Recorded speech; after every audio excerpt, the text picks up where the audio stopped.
Well, welcome everyone. I'm Mary Dickinson and I'm the current president of the Society for Developmental Biology. So pleased to be here with you virtually today. I'd much rather be with you all in person, exchanging hugs and fun conversations and all the things that we love about the Society meeting. But we are excited to return to that next year. So meanwhile, we'll be in a virtual platform, and we really are hoping that everybody enjoys the program that we've put together for you and all of the options that we've given you digitally to interact and try to supplant some of that in-person activity. Certainly nothing really is a good exchange for the in-person contact, but we hope that we have a program for you that will be a good second best.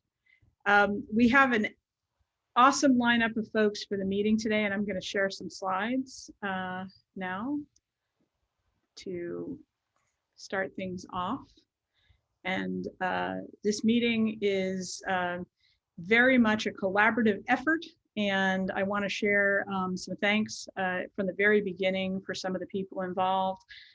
This is the meeting's artwork, and this was generated kindly by Amanda Nevis in collaboration with Mary Wallingford, Jessa Westheimer, and Bridget Hogan. So I want to thank them so much for their artwork, and then all of the people who supplied images that have contributed to this mosaic. It's really an outstanding, beautiful compilation of developmental biology images. And I know personally how much work it takes to even make one of them. So all of these really represents a huge contribution from the Society. So we appreciate everybody leaning in.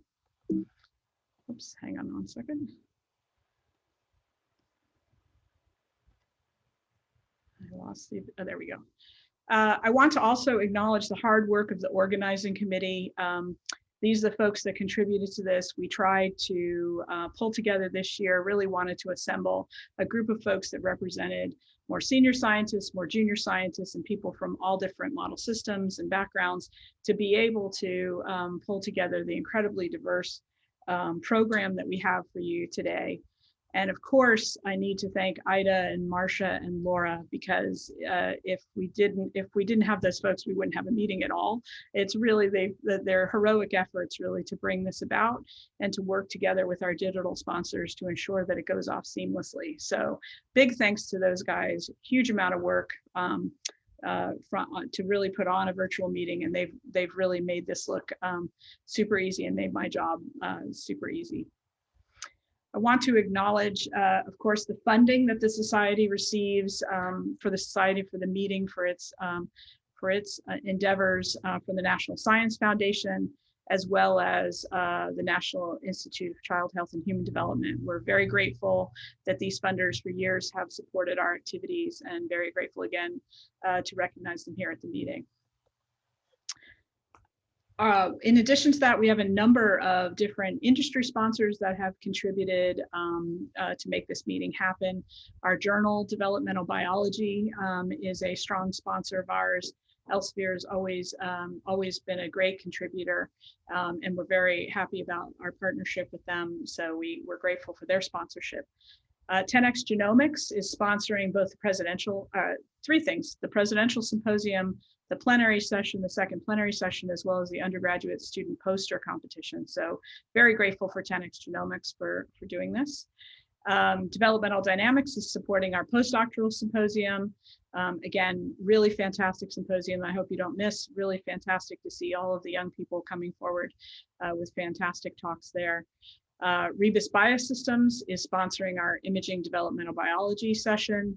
Developmental Studies Hybridoma Bank is sponsoring our Best Postdoctoral Presentation Award, as well as our graduate student, the first place graduate student poster award. Differentiation and the International Society of Development, they're sponsoring the second place graduate student poster award. So we want to thank all of them, and there's an opportunity to interact with our premium exhibitors listed here during the poster session in Remo. So we hope you'll take advantage of that and get to know those folks. And for our standard exhibitors listed here, you can interact with them via the Huda app. So again, reach out to them, lots of exciting and interesting stuff to do there. Okay, so just a couple of sort of more housekeeping things that are very important. One of the things that has always been important to me in the society is the fact that we've always had a very strong and inclusive environment. But in order to support strong, inclusive environments where we can really gain from everybody's scientific and cultural point of view, we really have to ensure that we create a positive environment where everybody's thoughts are valued. So the society has a strict code of conduct. We expect professional behavior at our conferences. We have a no harassment policy. We really do insist that everybody treat each other with respect, and that no one in the society makes anyone feel marginalized or contributes to anything that would constitute sexual misconduct or sexual advances or anything along that harassment nature. If you witness anything like this, if you are subjected to anything like this, if anything happens, please report that to our executive director, Ida Chow. And if you would like a full view into the code of conduct, you can find it at this link shown here on this slide. We also have a policy around tweeting. We know that social media runs the world. Very excited for that. Very excited for you to tweet all the great things that are happening in the society. But many of our speakers are presenting raw data. And we would like that to remain internal to the society. And if you don't have the specific consent of the author, we would ask that you keep your tweets to generalities, publicly available information, talk titles, names of speakers, etc. And if you don't comply, then you could be removed from the session. And the meeting hashtag is shown here so that you can link those things to us. And if you want to follow us, it's there. And again, photography and video recording of scientific sessions will happen throughout the meeting, but we do not want this to be individuals engaging in photography and video recording. We will record sessions and clip photographs with the proper consent of individuals. If you do not note that the sessions will be recorded, if you are in the witness protection program or you do not wish to have a screenshot of you on the screen as a participant in the meeting, please make sure that you keep your image off the screen. And we really want to stress that photography of the posters or any of the material is prohibited without the explicit consent of the authors and presenters. Okay, and with all of that, we can now launch into the Presidential Symposium. I just want to, hold on one second. Just trying to get down to see if there were any questions thus far.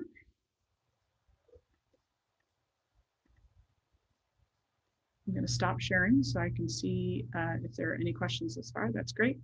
If you have questions for the session, please enter them into the Q&A box so that we're able to register those so that we can call them out and have the speakers address the questions at the ends of their talks. And then we'll be able to share information that way. Okay. So welcome to the Presidential Symposium. When putting this together, I was really thinking about the things that inspire me as a developmental biologist and think about the ways that developmental biology has a strong impact within the community and within the medical community. And I thought about the fantastic stories that I'm hearing now on an almost daily basis. I think we're at the beginning of a real surge in exciting opportunities to translate discoveries into human beings to actually be able to take some of the developmental biology related concepts and build up real translational models that are beginning to have a tractable path of treating patients with congenital disorders. And so I wanted to organize this symposium around that kind of topic. And I've picked 3 speakers that I think are not only excellent and are at the forefront of the fields that they work in, but also really have their beginnings firmly grounded in developmental biology, have their methods and their approaches really as part of our community, but are pushing the forefronts to build translatable systems and to be able to address disease with specific therapeutic approaches. So today we have Huda Zoghbi, Hans Cleavers, and Mike Dyer. All are phenomenal scientists in their own right. And really, I'm sure we'll have everybody jealous with the amazing things that they've been able to accomplish and what they're going to show us. So with that, I'm going to kick off the session with Huda Zoghbi. She is here at Baylor College of Medicine, a friend and colleague of mine. I know firsthand how remarkable her work is, felt it was really important for her to share at this meeting. And I think that you will be equally as impressed with her talk. She's going to talk about molecular neurobiological studies in Rett syndrome and other MECP2 disorders. I could go down a long list of accolades for Huda, but I'm going to yield the time to her so that she can share the science with you. So with that, Huda, please take it away. Thank you so much, Mary. And I would like to thank the organizing committee and Mary for including me with Mike and Hans, 2 of my favorite scientists. I must say, I also have the fortune to get the benefit of working under Mary with her, our leader, fearless leader here for research at Baylor College of Medicine. She really inspires us by her advocacy for basic research. So it's a double thank you for Mary for leading the society and for what you do at Baylor. So today I'm going to share with you, I debated whether I go early development and talk about our atonal work or really postnatal development. And I thought maybe I'll discuss the postnatal developmental story because it just goes to show us how much happens after birth and how the brain is adaptable. So this story started with a patient.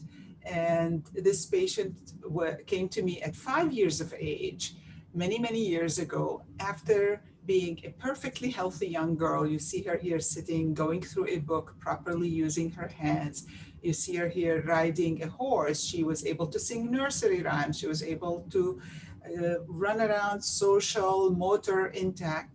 And that gradually changed. After 2.5 years of age, she lost the ability to say any word. She lost the social interaction.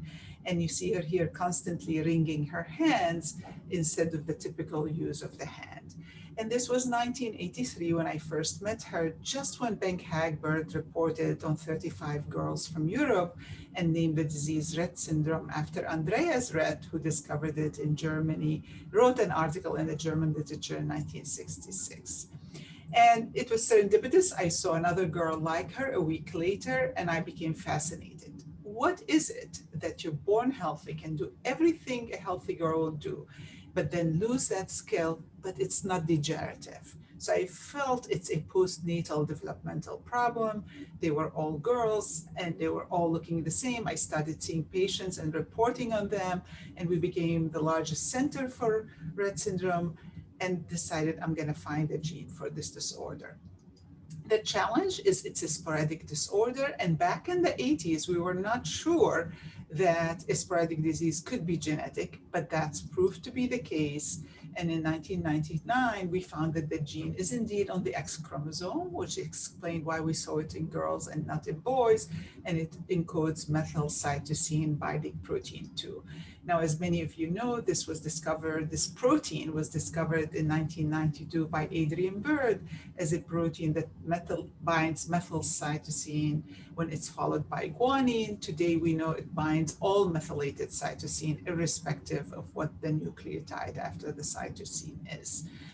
So getting back to Rett syndrome, this is on the X chromosome, and because of X chromosome inactivation, which is random in every females, half of the brain cells will have a healthy allele, you see this staining for the protein, and half would lack a functional protein. And this gives you all the features of Rett syndrome: regression, intellectual disability, autism, this hand-wringing repetitive movement, inability to execute motor functions, tremors, autonomic problems, seizures, Parkinsonism.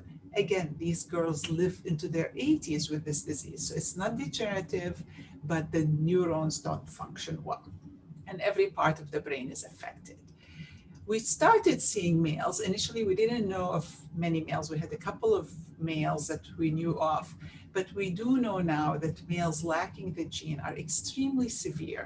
They will have really very limited period, if you will, of normal development. They'll have encephalopathy, motor problems, seizure from birth, and they will die by 2 years of age. However, this is what was interesting. This is what having the gene can be helpful for. As people start sequencing individuals with various neurological problems, we started learning that milder mutations that keep the protein partially functional, as shown here, as slightly pinker stain, if you will, just to depict that it's not functioning at full capacity.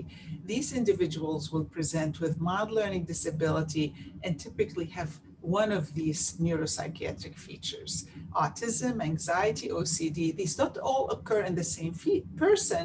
Each person may present with a different feature: bipolar disorder, juvenile schizophrenia. Now, these are males, and the female carriers, these rare males, they're rare, these rare males inherit the mutation typically from a carrier mother who's asymptomatic. So that is such a mild disruption of the function that we only manifest in psychiatric phenotype.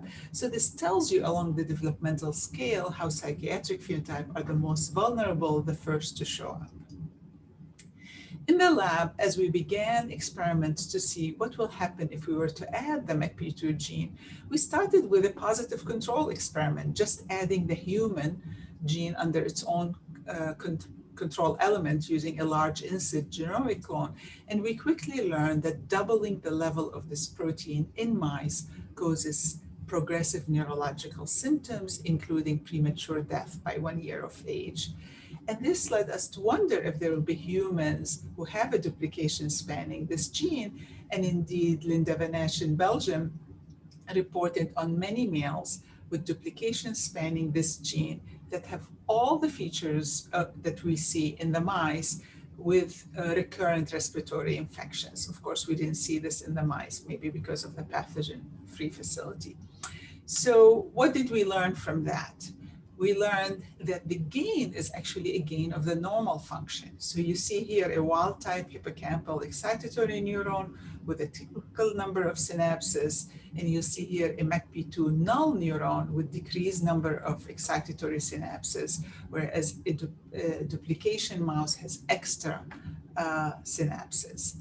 And similarly, we learned that the gene expression patterns, this is a protein that binds methylated cytosine and consequently regulate gene expression. You see many genes go down in the null animals, some go up, and vice versa. The opposite happened in the duplication. So this told us this is a Goldilocks protein. You have to have it just right, and too little or too much causes phenotype. And the gain, the duplication, does not cause a dominant negative effect, but rather a gain hyperfunction effect. And I put this slide here, and I'll come back to this a couple of times to show you the spectrum.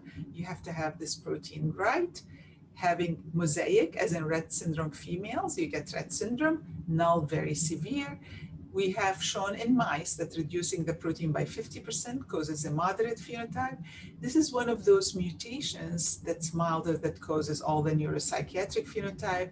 Then we discussed the duplication. The triplication happens in both humans, and we have a mouse model, and they are far more severe, dying in infancy. So with a protein that's so finely regulated, we recently asked, how is it regulated at the transcriptional level? And for that, we collaborated with Josh White at Baylor, and Yao Chao, the graduate student who did this work. She performing an assay of transpose accessible chromatin in the White lab and looking in brain tissue, particularly in the adult brain, when the levels of this protein becomes the highest, we identified various peaks that are candidate for binding of transcription factor and candidate to regulate the level of the RNA. Peak 4 is the promoter. This was initially discovered by Uta Franca, and you see the gene here. This is the first exon, second alternatively spliced, and third and fourth in the UTR. So you notice many of the peaks are either in the introns or quite far away from the start site of transcription. So we wanted to see what will happen if we disrupt each of those. We left the promoter alone because we knew this will give us a null allele, but we wanted to see the effect of each of those candidate regulatory elements. And you'll see here when we created the mice, at least 2 of these peaks gave significant change in the protein level. Here is peak 2, where you see the level of the protein, almost half of that, or 60% of that of the wild type, and peak 6 in contrast gave us an increase. We then asked if this is conserved in humans, and it is in human human ATAC-seq data set. These were generated by Jeremy Nathans, but we also created neurons from human individuals, and you'll see here the level of MACP2 in differentiated human eye neurons, where the deletion of peak 2 in these cells would reduce the MACP2 protein, and deletion of peak 6 will increase the protein. So now we have 2 peaks that decrease the protein by about 30 to 50%. We characterize these animals in great detail, and this is what we learned. What we learned is that, of course, 100% is when the animal is healthy, 50% or mosaic will give you red phenotypes, which are all shown in this box. However, reducing the protein by 30% now will give us mostly psychiatric phenotype, hyperactivity, anxiety, social deficit, consistent with what we've learned from human patients. And increasing it by 50% will give us a subset of the MACP2 duplication syndrome that I described to you in mice and humans. Again, mostly cognitive and psychiatric, but some hypoactivity. So this actually taught us that this spectrum continues, 70% reduction even of the wild type protein without 30% reduction of the wild type protein without any mutations, or a 50% increase gives neuropsychiatric phenotype. We see these in mice. This tells me that even probably a 10% increase or decrease on either side might present in late onset psychiatric phenotypes of isolated psychiatric features. So I think we're going to learn more and more, and now these genomics regions that we've identified should be sequenced carefully in patients with psychiatric phenotypes.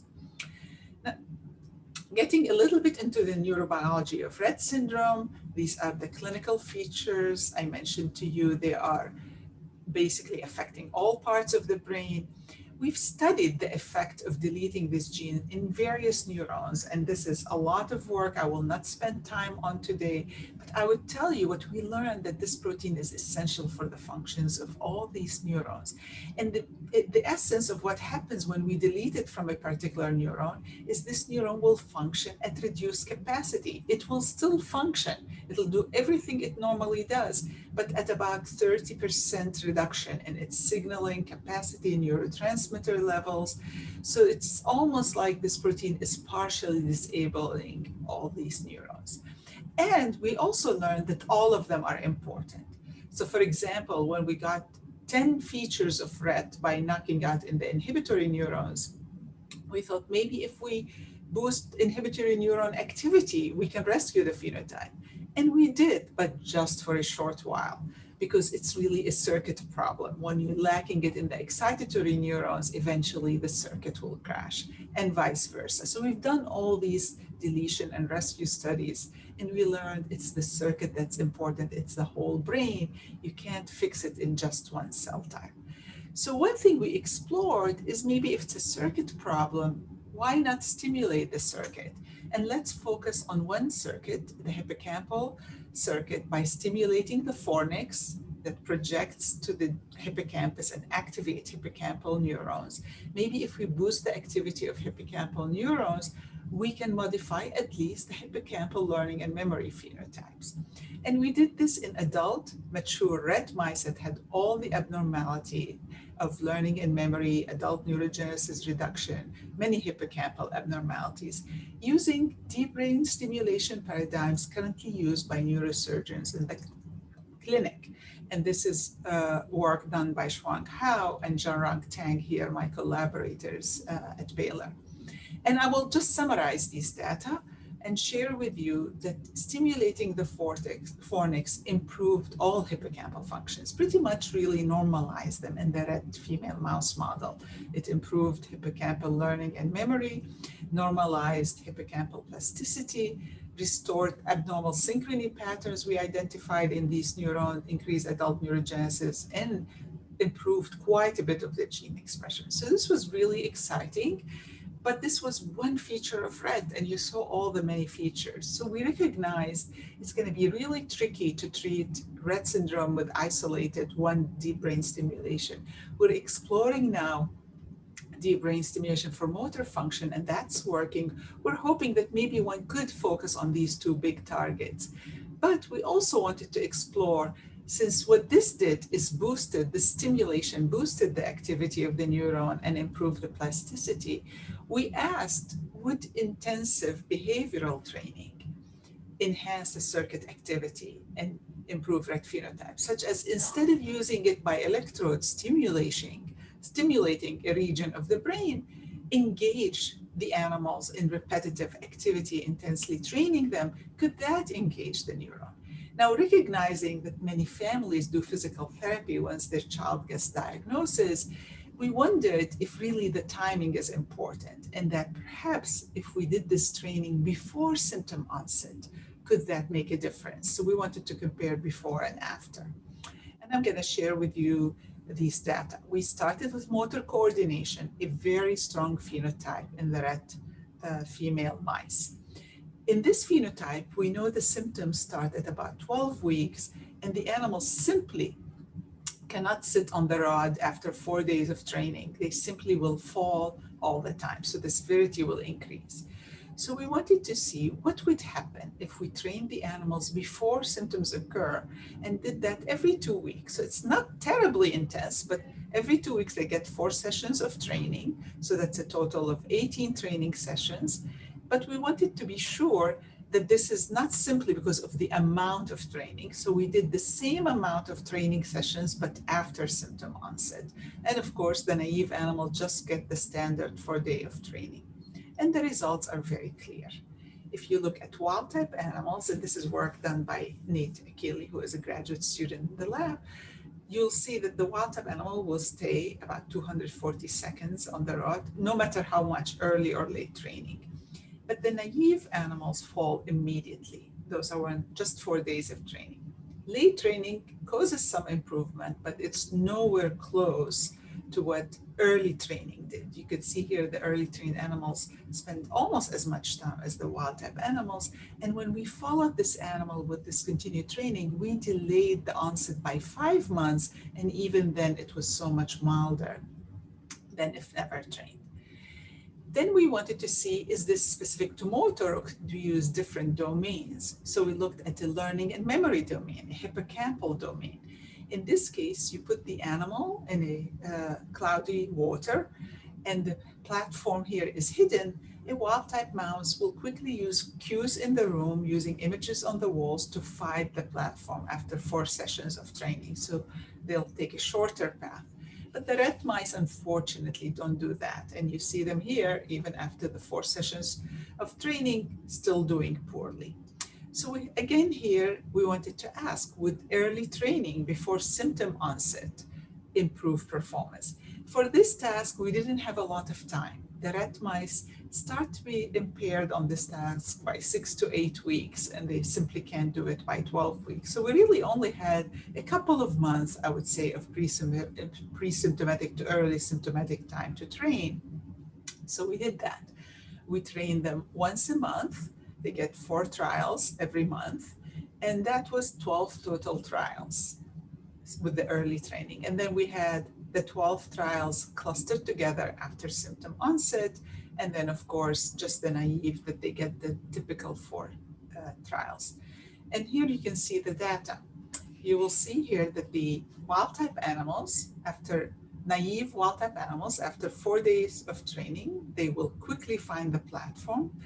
And wild-type animals, whether early trained in yellow here, now if they've had that monthly early train, they'll do it immediately when you put them in the pool, and the same for late train, because wild-type animals learn very quickly.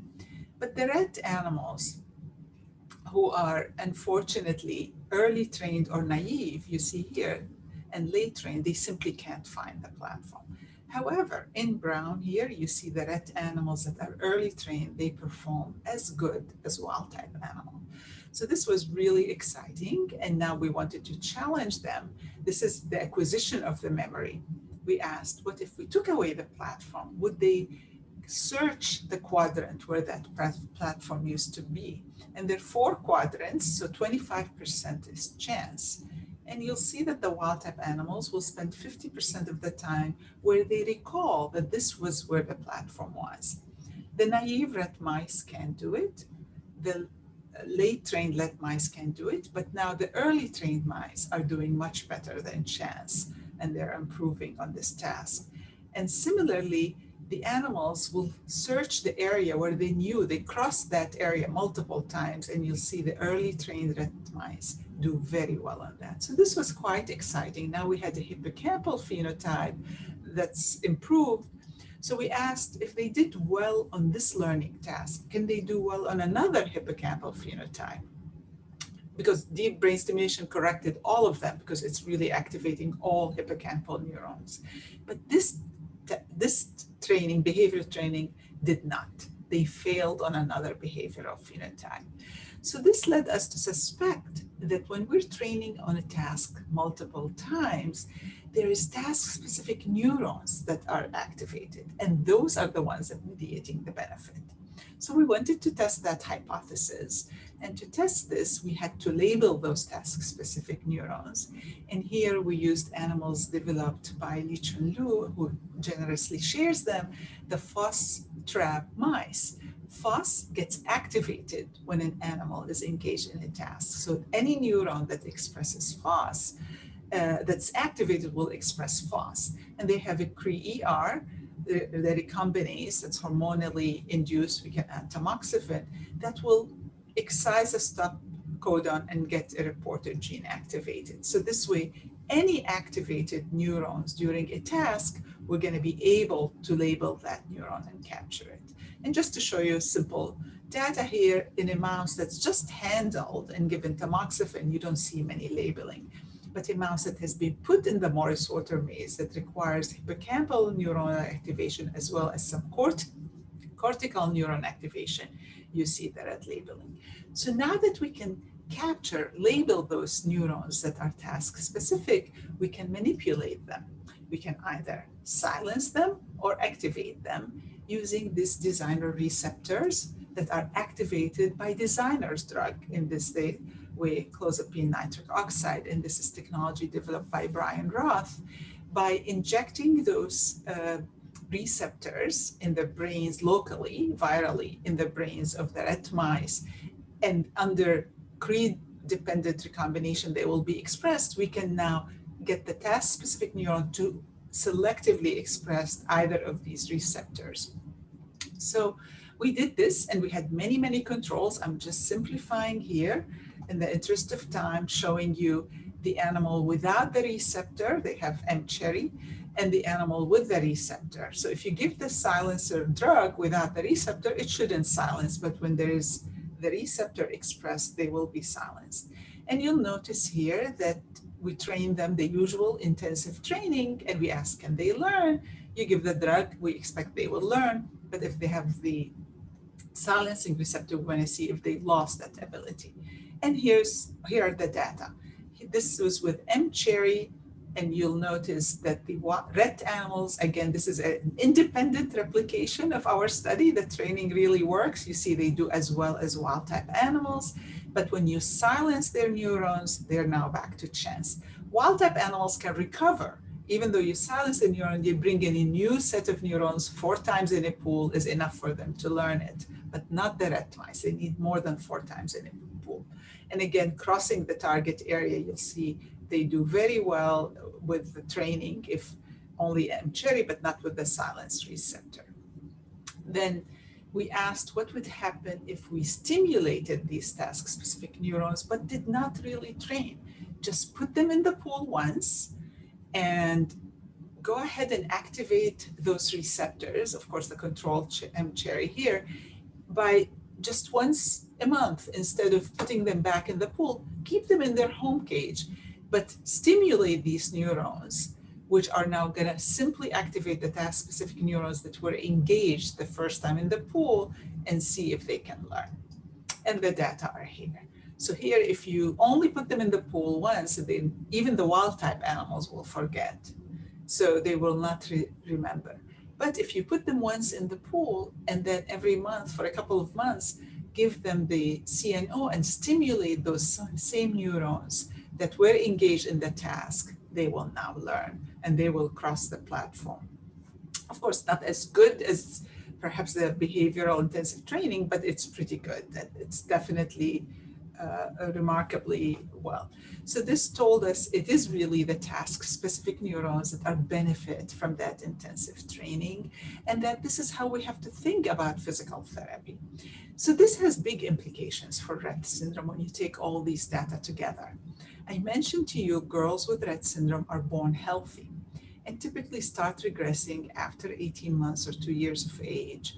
And the average, even today with molecular testing, the average age of diagnosis is 3 years. So we have a huge window of opportunity here. If we had newborn testing and diagnose these girls early, that you can do task-specific training to improve so many of their core strength, motor function, words that you would teach them and constantly repeat so they can be enhanced. And maybe if we did that in a clinical trial, comparing newborn screened and trained humans versus the natural history we have on thousands of girls, would we delay the onset of Rett syndrome till at least we have much better therapies that target this protein, either editing mutations or getting gene therapy in most of the neurons while controlling for the dose, something we don't have today. So this is really important, and we are now thinking with regulators and various constituencies to think, how can we do this? How can one do newborn screening eventually to perform such clinical trials? And we hope this will benefit the patients. In the last just 5 minutes, I would like to share with you the progress we've made on the other syndrome, the other side of the coin, the duplication, the gain in excess MACP2 function. And if you recall, we had this model that actually predicted the human disease. So again, really, this is an example of basic research, and animal models predict a human disease, have all the features of the human disease. So having this and having one endogenous mouse gene and one human gene, we asked, how about we eliminate the human gene in the adults, correct the level of the protein in adult mature animals? Would that help the patients? And for this, we collaborated with Ionis Pharmaceutical, where they produced antisense oligonucleotides against the MACP2 protein, hoping that these will decrease the level of the RNA and subsequently the protein. And again, here I'm going to just summarize a couple of pieces of data to show you the duplication mice perform poorly on activity. Their activity is reduced, but when you give them the ASO in adult mature animals, they improve. This is work of Hezi Steinberg. And even if we waited till the animals are almost 8 to 9 months old, at which time they're having seizures every day, if we give them, and we tape these seizures by video, and you can see their EEG very abnormal. If we normalize the level of the protein, again, the seizures stop and the EEG normalizes. So this is really exciting, and you would say this is ready to go to the clinic, but there is a little glitch, which I mentioned to you. MACP2 is dosage sensitive, and in this case, we eliminated the human gene, but still the mouse is protected with the mouse gene. But in humans, the duplication makes identical genes. So the two genes are identical, and if you target with the ASO, you're going to hit both of them. And given the importance of the levels, we need to be sure, can you titrate an ASO as you would a blood pressure medicine or as you would insulin so that you don't overtreat? So we created humanized mice that lack the mouse gene and has two human identical copies. And this is work of Yin Yao and Hezi. And what we learned that you can actually titrate the ASO just as you would titrate any medications. And you could see here with different doses, you will normalize the level of protein. This doesn't bring it quite down. This is a great dose. And this one slightly more effective, lowering it a little bit more. So with that, we had then repeated all the studies we had before on these duplication humanized mice, and I'm just going to summarize the data. We also used an approach here where we injected in the ventricle one-time dose that we followed the animals, and I'm going to summarize to you what we've learned. It was quite interesting, actually. We learned that within a week of the ASO treatment, the MACP2 RNA normalizes. The protein lags behind. It takes about 2 weeks for the protein to decrease and normalize. Typically by 4 weeks, it's all perfectly gone, normalized to a normal level, but by 2 weeks, majority of it normalized. The next thing to normalize are all the gene expression changes. Those start at 4 to 5 weeks and persist. What was really interesting is the behavior. The behavior took 9 weeks to correct from the time the injection happened, and it's about 7 weeks from the time the protein became normalized. So this is quite interesting and quite telling and is helpful clinically. It's interesting in that it tells us there are things that have to happen between the molecular changes and regain of the normal function of these neurons. And we imagine that's probably synaptic function, synaptic plasticity, and we can discuss that in the questions. But it also tells us we have a window of opportunity that if we treat a patient, we can monitor molecular markers downstream of this gene that are going to change by 2 to 3 weeks of age. And we can know exactly this is a good dose, or if this dose is too much, maybe perhaps we want to give an antisense to the ASO to immediately cancel its effect because it's going to continue working, or if it is not efficient, we can increase a little bit to plan for the next dose. So this is, we're working now with Ionis to really develop as many sensitive biomarkers that we can measure early on to help us predict and titrate the dose so that we can treat these individuals safely. So in summary, I think I've shared with you that both loss and gain can cause disorders, and that very mild mutations as well as changes in the protein level cause neuropsychiatric phenotypes, and discuss the ASO treatment and the importance of pre-symptomatic treatment as a potential opportunity till we have more conclusive therapies.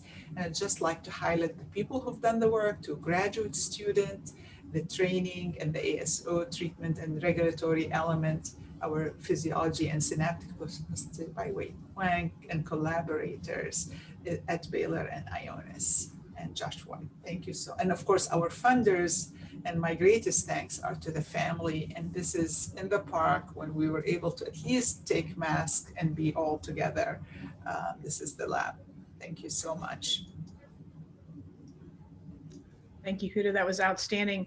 We have a couple of really great questions in the chat that I hope that that you can answer for our viewers. Yes. The first one by Lloydie Majuska. Thank you for the exciting work. How would you do newborn screening for Rett? Do you think we should be screening for any actionable rare syndrome? Excellent question, Lloydie. So it can be done. I mean, there are many ways you could do it. You can have a panel for neurodevelopmental disorders that you would like to screen for. You can do it just for Rett syndrome, testing, doing a clinical trial showing that in humans, indeed, newborn training and infant training will delay the course of the disease. The big question I get asked, would this work for other syndromes? And I think I give a slightly informed answer from autism field. We know that in autism, irrespective of the genetic cause, if you diagnose really early in the first 2 years of life or 3 years of life and do behavioral therapy that early, you have a much, much better outcome than if you do it after 3 years of life. So I think the answer is probably this is going to help many other disorders.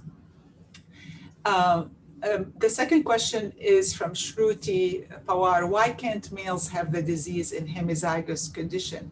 Well, they do, but because they have a single allele, females still have 50% of their cells normal, but males, there's a single X, and that X is in every brain cell. When it's mutated, they have 0 cells with normal level of a protein. So if it's a null allele, they'll be very severe and they will die prematurely, but if it's hypomorph, they'll have milder symptoms. The next question is from Narendra Pathak. As a chromatin modifier, MECP2 could affect expression and alternative splicing of many genes. Do any particular genes stand out as common MECP2 regulated targets if we examine the RNA levels? Great questions. You are absolutely right. There are thousands of genes. What stands out is that many of the enzymes that make various neurotransmitters, many of the neurosynaptic proteins are downregulated, but there are also other genes. So we tried at the beginning, we find CRH is very abnormal and that causes stress.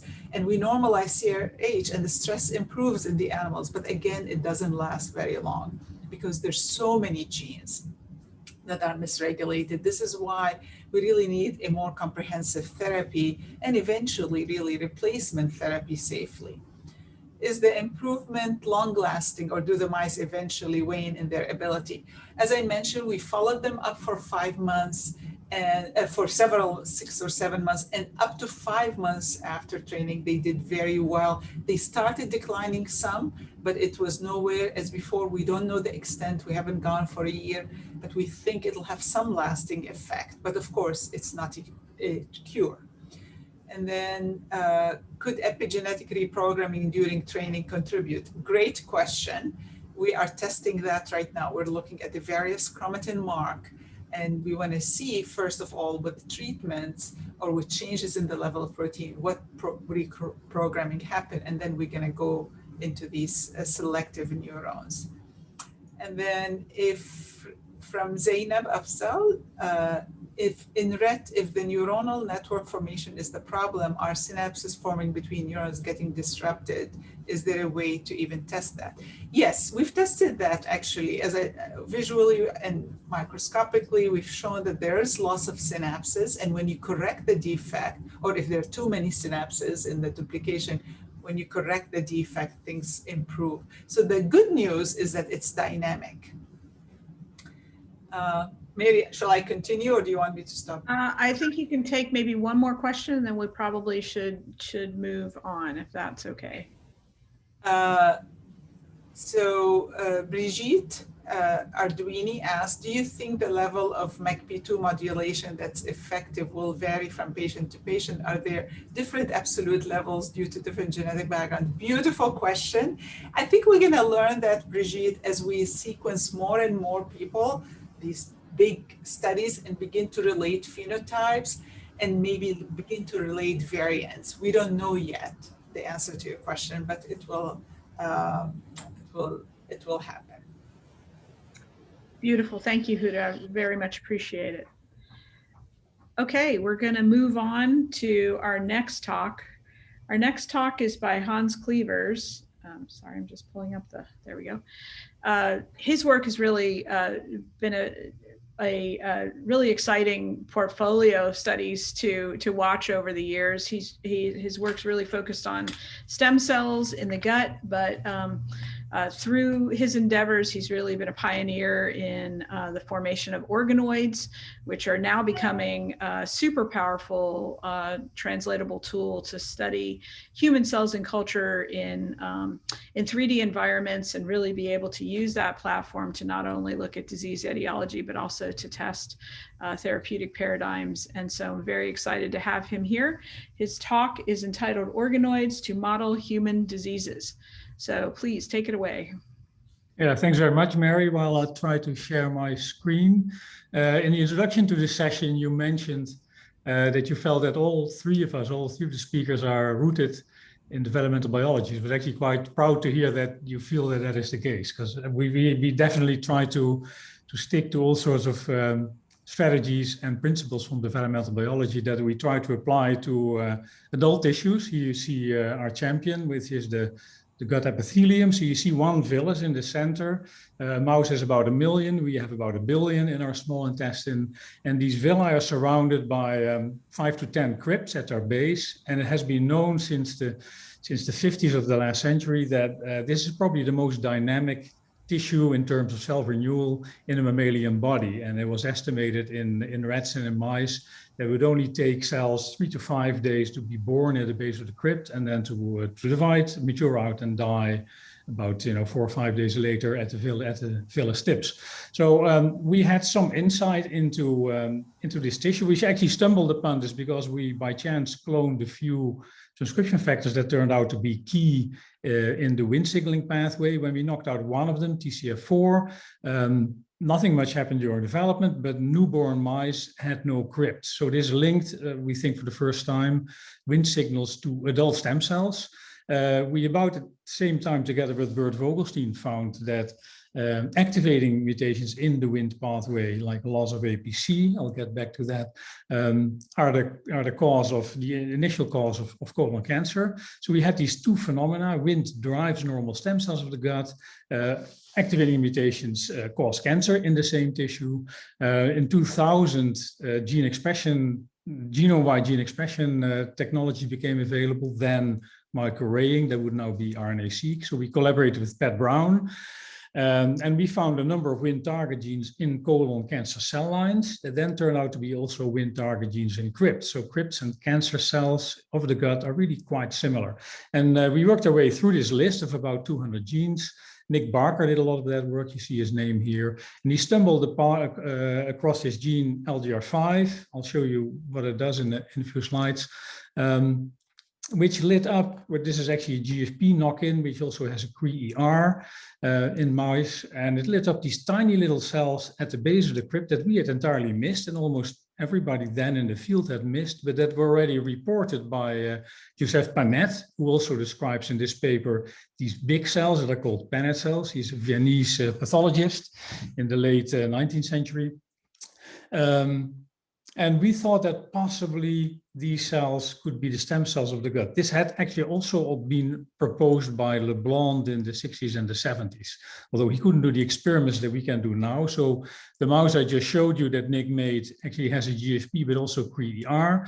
We crossed it to a CRE reporter. Here it is a Rosa-Lexi reporter. And then over the next few days, indeed, it's just summarized in a little movie.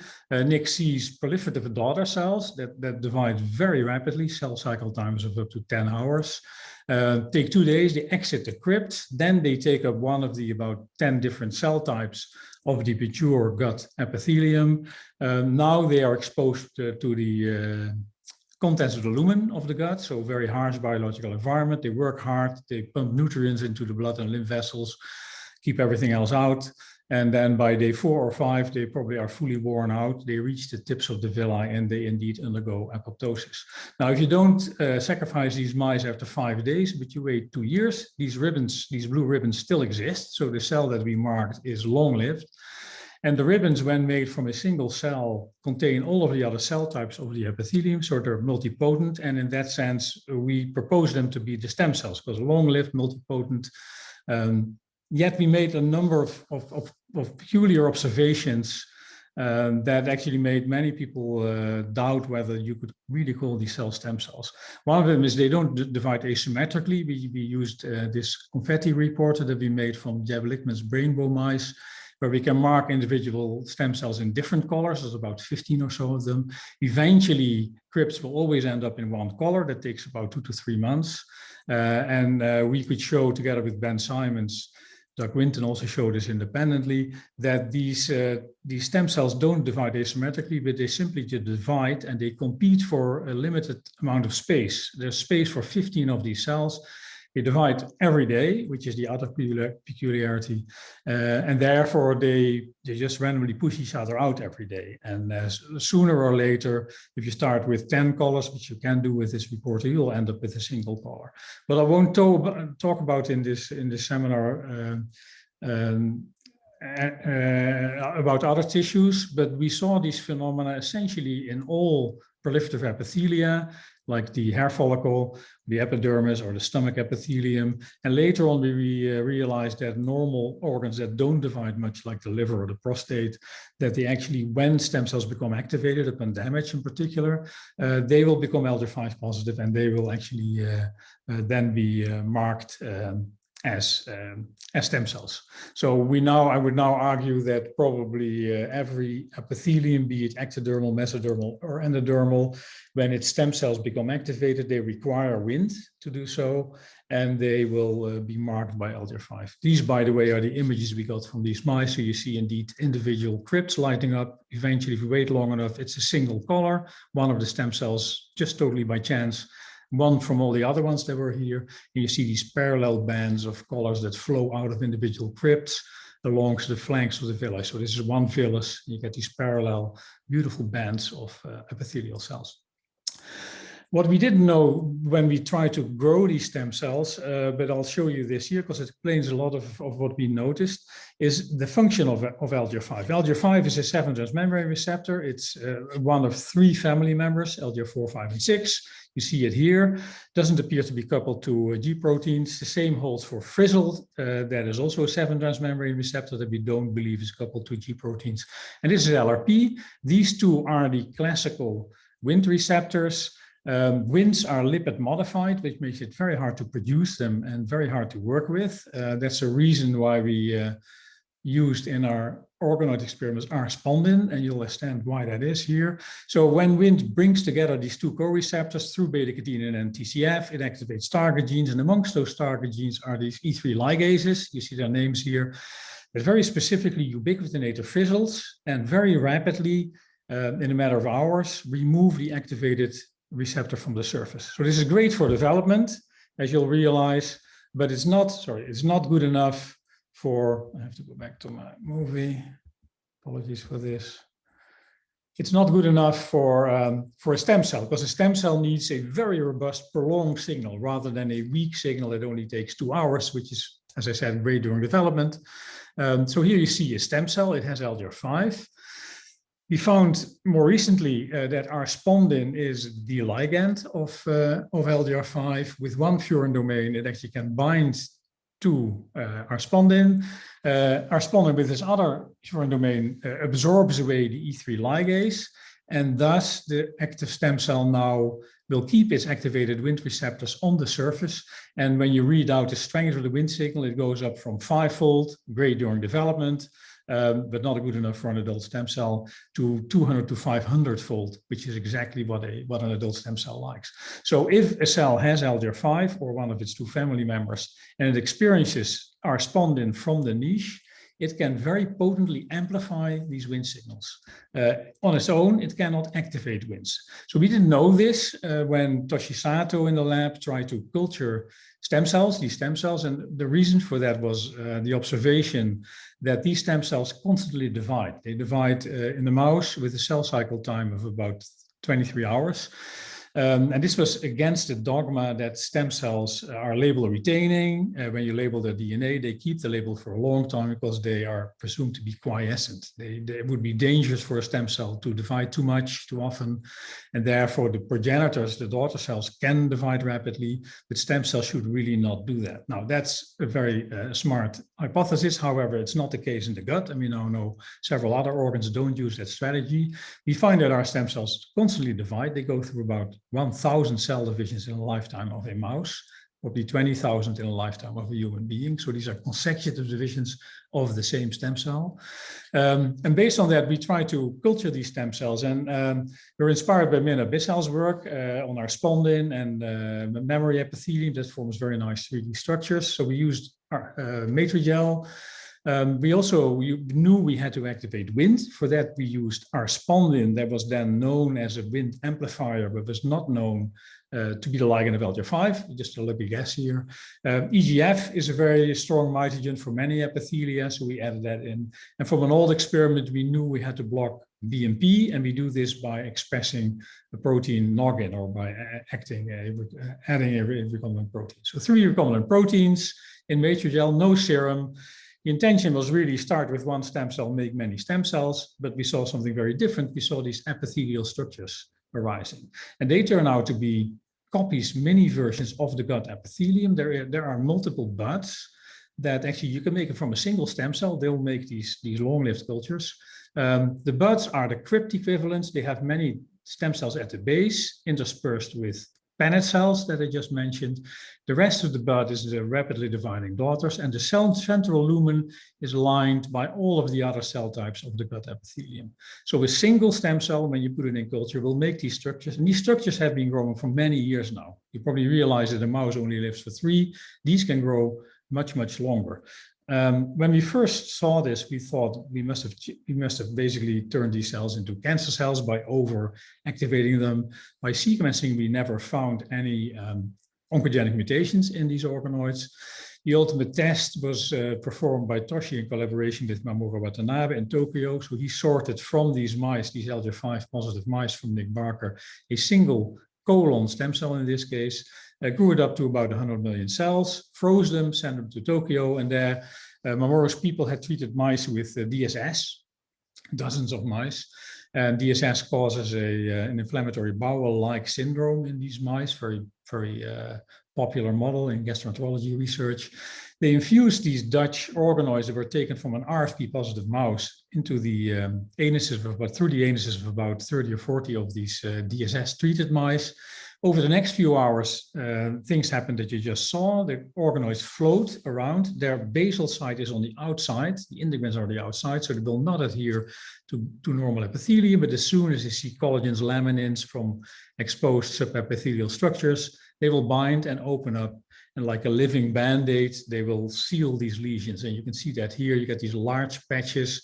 So this is the black Japanese colon. These are these large patches of tissue that essentially comes from a single stem cell expanded extensively in culture, then given back to 30 or 40 mice. And all of these mice show these patches that are fully integrated. You can only find them with a confocal microscope. And by any marker analysis, they are fully normal. So one prediction would have been that these tissues would possibly develop, into adenomas, so be molecularly transformed. That was never seen in the Tokyo lab. Another one would be that these stem cells have been pushed so heavily, they've divided so much in culture, they're now exhausted, a typical term from the hematopoietic stem cell field. Also, that never happens. So these patches are happy, they live as long as the mouse, and they support gut function as long as the mouse. Now, since then, we and many other labs have added protocols to do this for a larger number of mouse and human. This is all human, what I show here. Tissues, in essence, one takes a small bit of tissue, you grind it up into fragments of maybe 10 to 50 cells, stick them in Matrigel, add a cocktail of growth factors, always variations of the theme wind, high tyrosine kinase receptor ligands, inhibition of TGF-beta and BMP. And then, for instance, for breast, we add estrogen. For prostate, we add testosterone. But eventually, this always works. You don't have to really isolate stem cells. What happens is everything dies in these little biopsies, but for the epithelial cells, they immediately organize into a cystic structure and then form the epithelial version of the organoid that one finds interesting. You can use this directly for studying interesting things in healthy tissue, but also when taken directly from patients. I'll give some examples. You can study cancer, various hereditary diseases, and then also infectious diseases. Like very recently, many labs have used these organoids to study SARS-CoV-2, the COVID virus. First, cancer. It was obvious that now that we could grow normal tissue from humans, and you have to realize it was believed that was not possible. You could not grow normal tissue from healthy individuals. T cells would be the exception. Embryonic stem cells would be another exception. But we now can do it for most epithelia. We can grow cancers and normal cells from the same patient side by side. Surprisingly, the normal cells under these maximum stimulated conditions grow better and faster than the cancer cells, which is a bit of a technical problem because we lose the cancer cells sometimes because they get overgrown by wild types. We can sequence them because they are pure epithelial, they're carcinomas. We get pure cancer sequences, beautiful sequences, but that could be done directly on the cancers themselves, of course, on the tumors.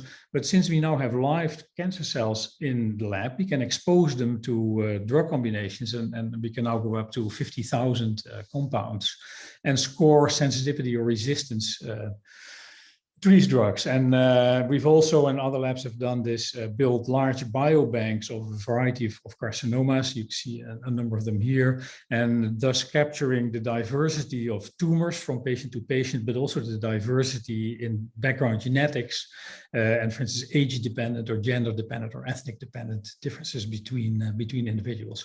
So we think that these large biobanks are going to be very useful for drug development, and particularly also for stratifying trials to find who is a responder and who is not a non-responder. So this is what they look like. So normal and cancer tissue from the same individual. Here, another one. We have hundreds of these now. You can do drug screens. You see 3 curves here. So some cancers are sensitive, some are resistant. You have to realize that cancer treatment, chemotherapeutic treatment, is still mostly, probably 90%, based on classical chemotherapeutics. For classical chemotherapeutics, there are no biomarkers overall, so you cannot sequence the DNA and predict whether somebody will or will not respond. It's essentially, you look at the statistics of the class of patients, and that tells you what drug has the best chance, but doesn't tell you that it will definitely work. Here, we feel that these organoids will allow personalized testing, and while we're trying to do this in the context of a trial, the first paper came out, Vlachovic-Giannis et al., a consortium from the UK, 5 or 6 small phase 1/2 trials, where intestinal cancers were grown, exposed to the same drugs that were given in the context of the phase 1/2 trials, and sensitivities and resistance were scored in the lab and then compared to the clinical response. And in this paper, it's claimed that organoids in those settings were extremely predictive, in the order of 80 to 95% of the predictions turn out to be correct. And you have to realize that when cancer patients get treated overall, probably first-line treatment, there is 40% response to the drug that should be statistically the best drug for that particular patient.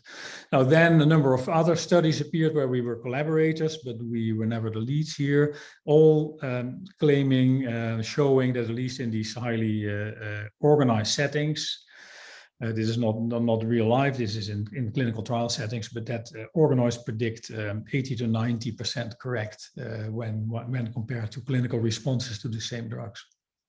This is still much too slow and too expensive, but there's now a number of companies that are trying to automate the technology and build robotized instruments that would make this fast and cheap enough to be integrated into the normal diagnostics of cancer patients. Another way of using organoids for cancer research is the following, but also this I think has a nice developmental edge here. So we realized, Jarno Drost in my lab and Toshi in his own lab back in Tokyo, this is 2016 or so, we realized that the most common mutations in colon cancer essentially reflect the growth factors that we need to grow the normal tissue. So I showed you we really need to grow Wnt and our spondin acting through our marker LTR5, key to have these stem cells grow and build organoids. If you knock it out in animals, the crypts disappear. You knock out APC, negative regulator of the Wnt pathway, so cancers do this regularly as their first step. One would predict that the organoids no longer need Wnt. KRAS, activating mutation, one would predict the organoids who no longer need EGF. SMAD4, transcription factor in the BMP pathway. If a cell loses SMAD4, it would no longer need the BMP inhibitor noggin, and then there's P53. And what we try to do here is to rebuild the Vogelgram, the carcinoma But the adenoma to carcinoma sequence that was proposed by Eric Vieren and Bert Vogelstein some 30 years ago, in which it was proposed that an organ progression of mutations would take a normal cell through early, intermediate, and late adenomas into a full-blown colon cancer. And that's what we mimic in organoids. So you see the growth factors on the right that we need to grow human colon organoids. We target APC, hit both alleles. Prediction is we can leave Wnt out of the medium, kill everything else, but the mutants will grow. That works. They now have 2 frame shift mutations when we sequence them. The organoids tend to be clonal. EGF, we target KRAS, P53, we target P53, and then we add Nutlin, which kills P53 wild type cells. We are now left with the double mutants, nothing else grows out. EGF, we target KRAS with a long oligo. We can introduce an activating mutation, D12D. We now leave EGF out of the medium, everything dies, but a triple mutant will grow. It only needs noggin. And finally, we knock out the BMP transcription factor, SMAD4. Now the prediction is they no longer need noggin to grow, and indeed, that's what happens. Everything dies. But now we have the quadruple mutant. When we now inject all of these and the intermediate stages into the colons or orthotopically of mice, we can ask, which ones give us the real cancers.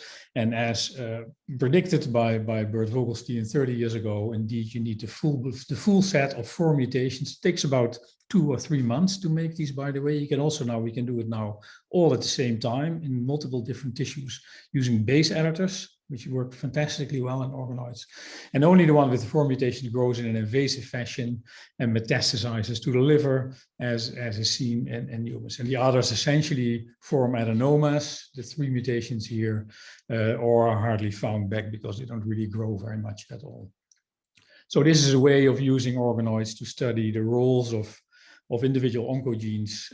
By adding them to wild-type organoids, you can also remove or add additional oncogenes to existing cancers and ask, how does it affect the behavior of the tumor, or for instance, the response to treatment. Very briefly, I think for developmental biologists, this is interesting. So we could now ask, because we can clone single stem cells out of a number of different organs, so colon, small intestine, and liver, and we've picked these 3 to ask what is the rate of mutations in normal, so somatic mutations in normal adult stem cells. And there was this issue over the fact that the rapidly dividing stem cells should acquire many more mutations than quiescent stem cells. So the colon has rapidly dividing stem cells, the small intestine has them, but the liver, there's essentially no proliferation when the liver is healthy, at least. So what we did is we took single cells out of each of these organs, single stem cells. We briefly grew them up, cloned them out, and then in these clones, we had enough DNA to sequence, to get a high-quality whole genome sequence, and then we could ask, how many somatic mutations have occurred in the donors of these cells. And if we put that in a graph, so we actually now have many more, but this is for colon, small intestine, this is for liver, this is the age of the donor, and this is the number of somatic mutations. On average, we see that stem cells in the colon and in the small intestine, which are the dividing stem cells, sustain about 40 mutations per year. So almost every week, every stem cell in your gut adds a single random mutation, and eventually they can hit oncogenes, particularly APC, and that would then lead to an adenoma, later possibly colon cancer. And for liver, very surprisingly, where there's very little proliferation in the adult liver, we now also have younger and older patients, we find a similar rate of about 40 mutations, somatic mutations, single base changes per year. This was followed up by Ruben van Boxel's lab, our collaborator, for bone marrow, where the number was slightly lower, was more in the order of 20 somatic mutations per year of life. Clearly in mice, this is much, probably 10 to 20-fold higher, because they only have to live much shorter. So finally, I think I have a little bit of time for this. So we've also studied, sort of from a developmental point of view, a group of very rare cells that exist in the gut, the enteroendocrine cells. This is how we picture the developmental tree of the LG5 stem cell that generates enterocytes, so the abundant cell type that takes up nutrients. 90% of the cells are enterocytes. Goblet cells are abundant. They make mucus. Pennant cells are part of the defense system. They also are the niche cells they make the growth factors essentially for the stem cells, the same growth factors that we have in our culture medium, by the way. But then there's a number of very rare cells called enteroendocrine cells that we could not easily produce in culture. So we realized early on that these epithelia are very plastic. So we can just by playing around with Wind and Notch and BMP, we could essentially push cells into one of the other cell fate in culture, in these long-term cultures, but we could never make enteroendocrine cells in good numbers until we realized that if we block Wind and Notch and EGF, we now all of a sudden start generating these enteroendocrine cells. So what are they? Well, there's a variety of names for these. They are named by the hormones they produce. It's not very much is known about them. Particularly, they're so rare, they're hard to study in man. There are no cell lines for these cell types. They're believed to see the contents of the gut and then secrete hormones that control, like GLP-1, very famous one, controls insulin levels. But there's others that like ghrelin, that here you see ghrelin induces the feeling of hunger. Motilin enables the peristalsis of the gut. So what these hormone producing cells essentially do, they control a lot of things that have to do with metabolic control of the digestive tract, but also of feeding behavior centrally in the brain, insulin secretion, and probably many other things. There are different nomenclatures. Some people believe there was only one cell type that makes random mixes of these hormones. They probably make about 25 or so. Other people have gave a name to any hormone producing cells. So we would have 20 different cell types.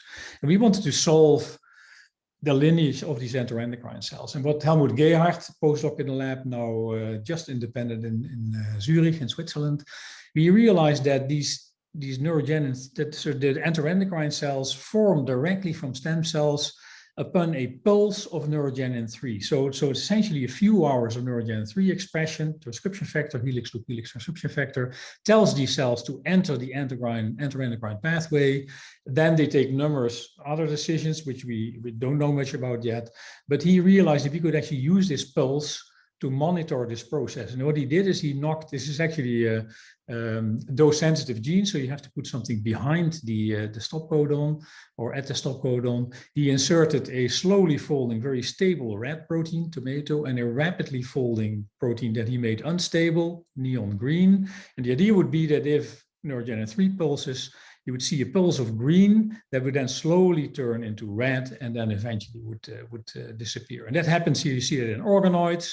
This is wild type culture medium. So you see green cell that becomes red and then green again and then red again. We didn't know that the cells can go through 2 cycles. We only saw that here.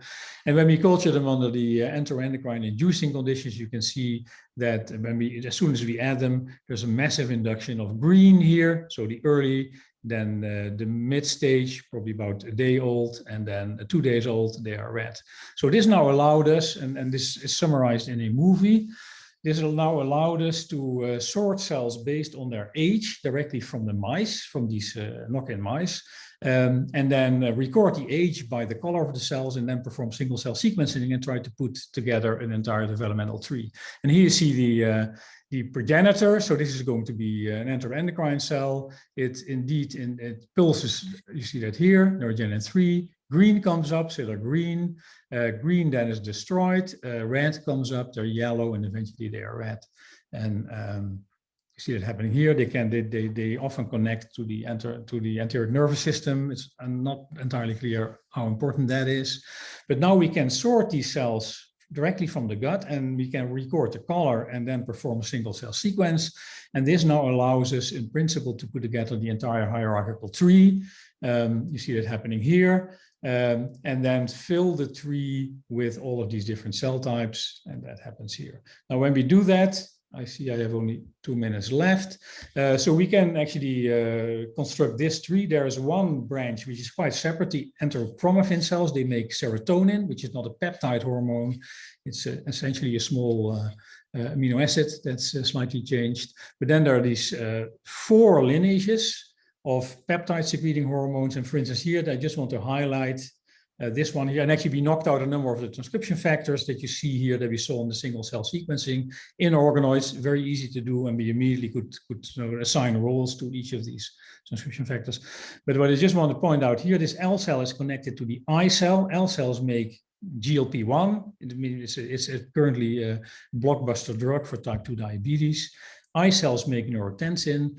It turns out that they are the same cell, but that in the crypt where there is a BMP blocked situation, where there is essentially no BMP, the cells make GLP-1, but then you can see here when they come out of the crypt, they go on the villus, they now run into a BMP gradient, and they switch their hormone from GLP-1, from GLP-1 to neurotensin. And interestingly, so GLP-1 helps, it's very healthy to have. You lose weight, you balance, you stop eating, your glucose goes down. Neurotensin makes you eat. So when these L cells are born here, they produce the good hormone in the crypt, but then when they leave the crypt, they now run up a BMP gradient that is high at the villus. So Wnt is high at the crypt, but BMP is high at the villus. And now actually you switch this L cell from a good enteroendocrine cell into a bad enteroendocrine cell that you don't want to have. And you can actually control this from the outside by adding BMP inhibitors. So we're now thinking of developing oral BMP inhibitors that would only hit the gut epithelium and would force the cell that sits here for its entire lifetime produce the good hormone GLP-1, and then it would probably go up something like 3 to 20-fold, which we think would be a great way of treating people with metabolic disease. And with that, I think I mentioned all of our collaborators and the people in my lab who did the work, and I'd like to thank you for your attention, and I think there's some room for Q&A. And I'll stop sharing. Phenomenal. Stunning presentation, Hans. There are some questions here, starting with how many cells in numbers are used to generate mini guts from LGR5 cells. Yeah, so while I'm looking this up, so yeah, we can start this from one cell. And so, yeah, I didn't talk about this here, but one cell has a hard time, one stem cell. When we sort one stem cell stuck onto a Paneth cell, it always makes an organoid. And that actually we then find out that Paneth cells are believed to control the microbiome. They secrete microcidal compounds, so they kill bacteria, but they also make the niche factors. They make Wnt, and they make EGF-like molecules, and and when we sort them as a doublet, they will always make organoids. And this holds in many other tissues. You don't have to start from sorted stem cells. You can start from cell suspensions. And the stem cells in there are the cells that become stem cells will grow out. You see the next question by Abdurman. Yeah, it's quite striking to see that rapidly dividing and not dividing stem cells have a similar rate of mutagenesis. Yeah, so well, I think the most striking thing here is that these cells can divide so many times. They in the mouse, we know for sure they go about to 1,000 consecutive cell divisions in the same crypt. And apparently they make so few mistakes that this will not lead to their demise or to cancer. My sense is that probably every organ will have its DNA repair programs tuned to the demands of that organ. And in the gut, the DNA repair, the various DNA repair systems that are active must be just extremely active to keep the number low at 40 per year. And I think that is what all these tissues try to do. Don't exceed that number, because that's when you get in danger, you age rapidly, and or you develop cancer. There's another one about faster cell cycles in intestinal stem cells. It maybe is a carry on from that. Yeah, so then we don't. So we know that the gut stem cells always sit in their niche. So there is stem cell, Paneth cell, stem cell, Paneth cell. The Paneth cells make the growth factors. They're also the daughters of the stem cells, by the way. They're quite long-lived, weeks rather than days. So they keep the niche at a rate where these cells divide every 23 hours. As soon as they leave the Paneth cells, the speed goes up, and now they only take 10 hours. And that's probably a dangerous situation, but since these cells are moving up, 2 days later they leave the crypt, and 4 days later they are dead. That is allowed by the system. And we don't know how that's controlled, but somehow there is a break, and the stem cells seem to take some extra time to scan their genome if everything is duplicated correctly, and maybe correct mutations in their genomes. There's a question that is at the top of the scroll, relative to normal, from Lee Nieswander, relative to normal cell overgrowth when mixed with cancer cells. Is this because culture system has been developed for normal cells, or because the cancer cells have been removed from the cancer cell environment where there's extracellular matrix and other things, and thus don't grow like they normally would within their cancer niche? Yeah, it's a very counterintuitive observation. We see this routinely, and many labs who now use this technology see the same thing.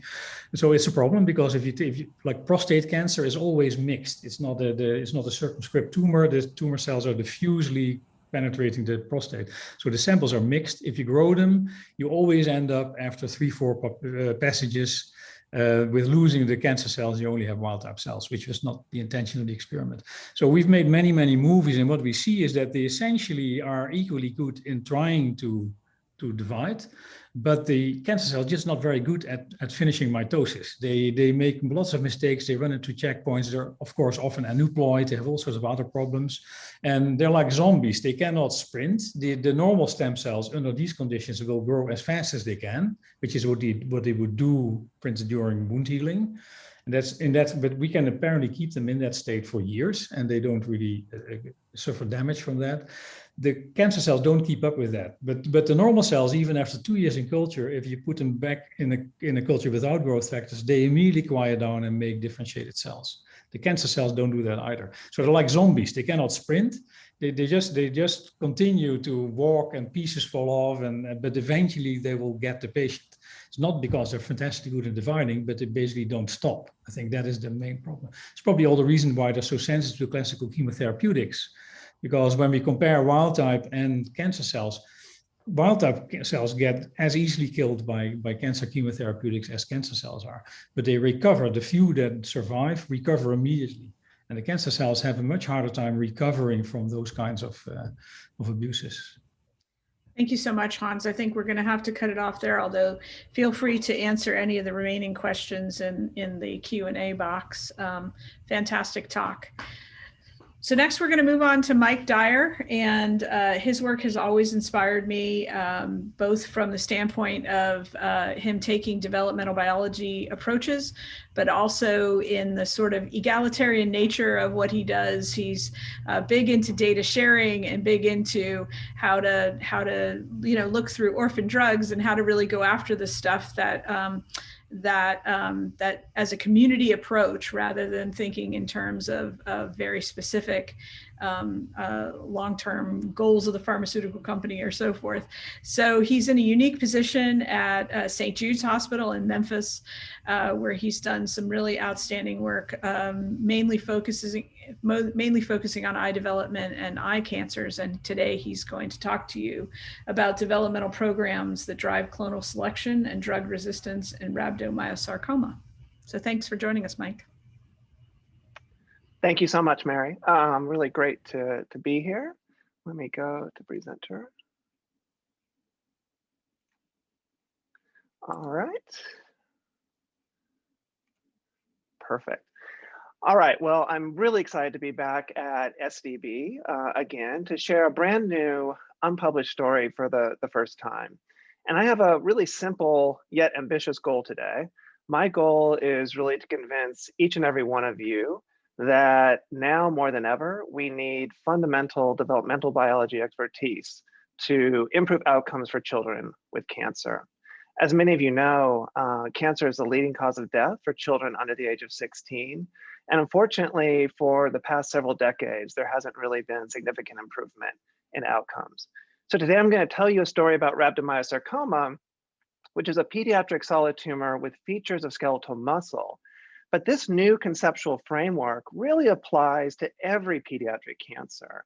And there are pediatric cancers of virtually every developing organ system and tissue in the body. So whatever you study, whatever you're interested in, there's definitely an area where AR expertise would be really beneficial. So I'd like to start with this electron micrograph, which we sort of pseudocolored the nuclei here in blue and the cytoplasm in red. And the thing I'd like to highlight, this is the rhabdomyosarcoma tumor sample, is these beautiful myofibers, these sort of strings in the cytoplasm. And this highlights the paradox that we face. All these cancers are tumors of development, And they have aborted differentiation programs. And we understand very little about why those programs are aborted and how we can exploit those developmental programs to improve outcomes for children with cancer. And I'd like to sort of go back 40 years now to 1981, when this paper was published by a clinician here at St. Jude, Charles Pratt. And this was an overview summarizing the advances that have been made in the 60s and 70s by introducing chemotherapy to radiation and surgery for the treatment of rhabdomyosarcoma. And this was really a transformative period where outcomes and survival improved dramatically. Pediatric cancer really went from an incurable disease to being able to cure some patients. But one of the things I love about going back to these old papers is that often in the discussion, there's some really sort of thoughtful points that help to lay the path for us going forward. And there were two statements that really jumped out at me.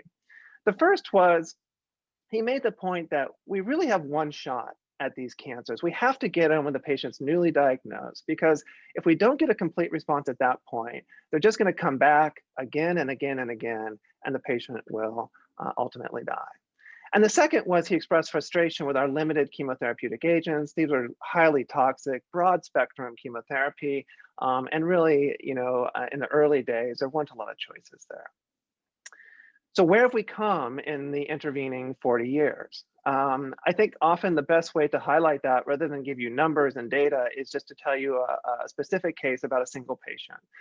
This is a relatively recent patient at St. Jude, a little girl who was diagnosed with rhabdomyosarcoma at 9 months of age.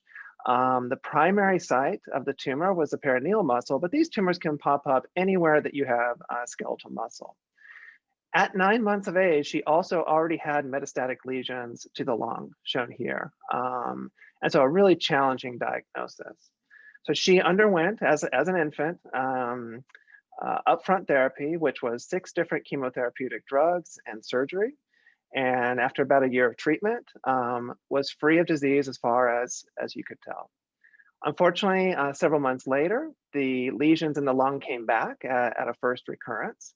And she then underwent even more intensive therapy with additional chemotherapy, radiation of the lung, and high intensity chemotherapy that required stem cell transplantation.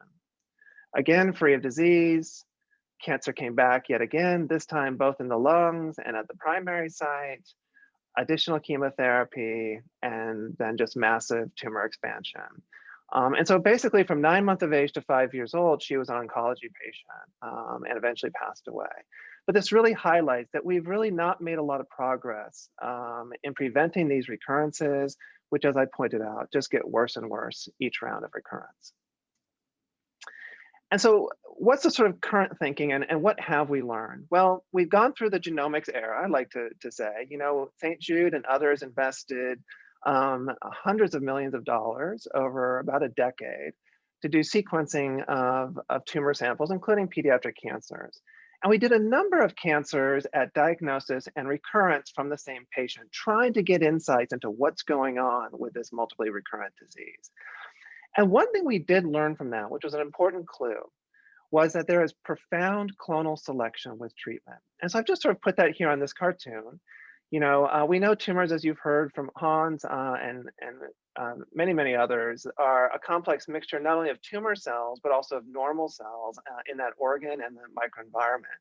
Macrophages, fibroblasts, endothelial cells, blood cells, and so on.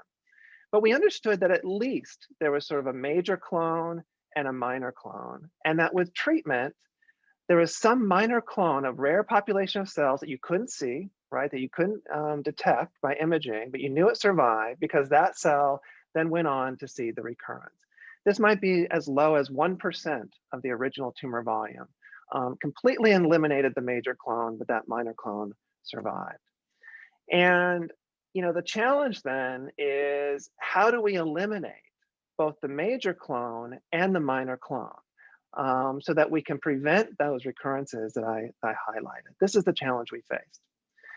And over the past 40 years, there's been tons of work, extensive effort trying to solve this problem. I'm just going to highlight a few of the ways that the community has tried to tackle this problem. The first, intensification of therapy. In leukemia, If you bring more chemotherapy, more compressed schedule, more intense treatment, both for the tumor and the patient, that could improve outcomes. That was tried for rhabdomyosarcoma. It had no impact whatsoever. So then they tried different combinations of chemotherapy. Maybe we don't have the right mixture of these broad spectrum chemotherapeutic agents. Multiple clinical trials, no impact whatsoever. Incorporation of precision medicine, maybe we can be smarter about using better drugs, as Dr. Pratt highlighted, and target some of those cells differently. Again, so far, it's really been a bust. And, you know, one point I'd like to make that I'm going to come back to a little bit later is, you know, a lot of drugs are tested in children through cooperative group clinical trials. These are often, as Mary hinted, you know, drugs that are used in adult oncology that you're testing in pediatrics, often in phase 1 trials. And I'd like to make a really important point. If there was a drug out there that targeted this rare population of cells and completely obliterated it, we wouldn't know. If you treated a patient on a phase 1 trial and 1% of their tumor went away, you would see no tumor shrinkage, and you would deem that drug completely ineffective for that tumor type. Yet if you combine that with conventional chemotherapy that killed the bulk of the tumor, that might be curative. The way we run new drugs in phase 1 clinical trials are as single agents for multiply recurrent patients. And so I think it would be missed if it's already been tested. And so what are we really trying to do then? We need to understand more about this minor clone that's contributing to recurrence. We need to develop methods to track the major and minor clones before, during, and after treatment. And hopefully, eventually, identify therapeutic vulnerabilities that will allow us to kill these rare cells that lead to recurrent cancer. And again, this isn't just rhabdomyosarcoma, it's virtually every pediatric cancer. So developmental biology, you know, rhabdomyosarcoma, we've really benefited from decades of beautiful, elegant developmental biology research on myogenesis. And I apologize, this is a gross oversimplification. I'm usually talking to cancer audiences. But this just sort of highlights, you know, some of the key steps that have shaped the way we think about this disease. You know, we understand that there's this very early paraxial mesoderm population that goes on to give rise to myoblasts, onto myocytes, and eventually fused myotubes. And there are key transcription factors and transcriptional networks that are characteristic of each of these stages of development. So it's been beautifully worked out. And one of the real technological advances has been single cell RNA sequencing. And this is just pulling out the skeletal muscle lineage from a beautiful study looking at normal mouse embryogenesis. And you can see this beautiful trajectory and transition from those mesoderm to paraxial mesoderm to myoblasts, myocyte, and myotubes using that platform. And so we thought this would be a great opportunity to look at differentiation in rhabdomyosarcoma and other pediatric solid tumors. And we were excited about that because one of the ways this cancer is diagnosed, it was with immunohistochemical staining for myogenin. This is one of these later markers. And for decades, it's been known that it has heterogeneous expression. You get this beautiful salt and pepper pattern of expression. Some cells express it, some cells don't. Does this reflect developmental heterogeneity or something else? These are all tumor cells, but only some express myogenin. And so we did single cell RNA sequencing on rhabdomyosarcoma tumors. I'm just showing you one tumor here. And it was just remarkable. It jumped out that there are really 3 key cell populations in these tumors. There's this immature population, very similar to paraxial mesoderm-like cells, showing you here MEOX2 expression. There's a myoblast-like population shown here in green with key transcription factors and other genes of that population. And then finally, that myocyte population with the myogenin expression. And as far as we could tell from computational analysis, these are non-overlapping patterns of expression. And if you do other computational analysis, it appears as though those cells are transitioning through those developmental stages. We then validated that data with multiplex in situ hybridization and multiplex immunohistochemistry. I'm just showing you 2 examples here, showing you a mutually exclusive pattern of myogenin and MEOX2 in these tumor cells. This is in patients as well as other models. So this immediately suggested 2 alternative hypotheses. As a developmental biologist and a cancer biologist, I wondered, are individual tumor cells stuck at a particular developmental stage, and then cells that look like mesoderm just make more mesoderm cells. There's cells that look like myoblasts, they make more myoblast cells, and so on. Or are individual tumor cells actually transitioning through developmental states? As a developmental biologist, I thought this is crazy. There's no way tumor cells can go through development, but we wanted to formally test these two hypotheses. And so to do that, we use lentiviral barcoding. And so this is a lentivirus. It has a unique nucleotide barcode at the 3' end. And importantly, you can pick up the barcode in single cell RNA sequencing. So we could tell not only what is the cell type based on its gene expression pattern, but we could also see which barcode it has. And this is a really complex library such that we've never seen duplication of a single barcode in individually infected cells. And so the way you would interpret this then is, if it was the developmental restricted model, you would see a single barcode stuck in a particular developmental state and different barcodes across those different states. But if the cells are transitioning, then one barcode would be found in all of the developmental states. And so we've done this now for nearly 24 tumors in orthotopic patient-derived xenografts. And in every single case, it looks just like this, where individual barcodes, I'm just showing you 3 here, are distributed across all 3 cell populations. And so that is consistent with this idea, as surprising as it was to me, that individual tumor cells are attempting to go through steps of the normal myogenesis program. Here's just a quantitation, again, of a handful of barcodes, and you can see that they are really beautifully represented in all 3 populations. So we've also spent the past couple of years looking at epigenetics and mapping the core regulatory circuit superenhancers important for normal myogenesis and how those are co-opted in rhabdomyosarcoma. Here's just one core regulatory circuit superenhancer for MyoD1, showing you all the different epigenetic marks from our previous work. And we wondered, if these cells are actually transitioning through developmental stages, does their epigenome and enhancer activity also reflect some of those transitions? And I was really blown away to see that this appears to be the case, at least for some of these key myogenic transcription factors. We did single cell ATAC-seq, and here again is that core regulatory circuit superenhancer for MyoD1. And the chromatin accessibility of this enhancer is dramatically enriched in the cell population in the tumor where it's expressed, but not in the others. So it's almost as though not only are the transcriptional programs, but some of the epigenetic changes and enhancer activity changes that occur normally during development are also occurring in these tumor cells. So that's interesting from a developmental biology perspective, but how does that help us with treatment? Well, the next thing we thought about, and Hans really pointed this out, I think, beautifully, is that chemotherapy really kills proliferating cells, right? Most of our conventional chemotherapy is designed to kill rapidly dividing cells. So we wondered, are these different cell populations, the mesoderm, myoblasts, and myocytes, do they have different rates of proliferation and then maybe different sensitivities to conventional chemotherapy?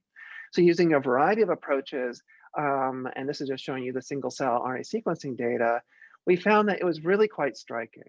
The myoblast population was the primarily proliferating population in these tumors, much lower rate of proliferation in that immature mesoderm-like cells. And then these more differentiated tumor cells have, again, a very low rate of proliferation. And so what this suggested immediately to us was that when a patient goes through chemotherapy, you're selectively eliminating that myoblast population, and maybe the other cell populations are surviving. So how do you prove that? Well, I'm going to show you some studies where we've done that in mice, but we really want to see, is that what's going on in patients?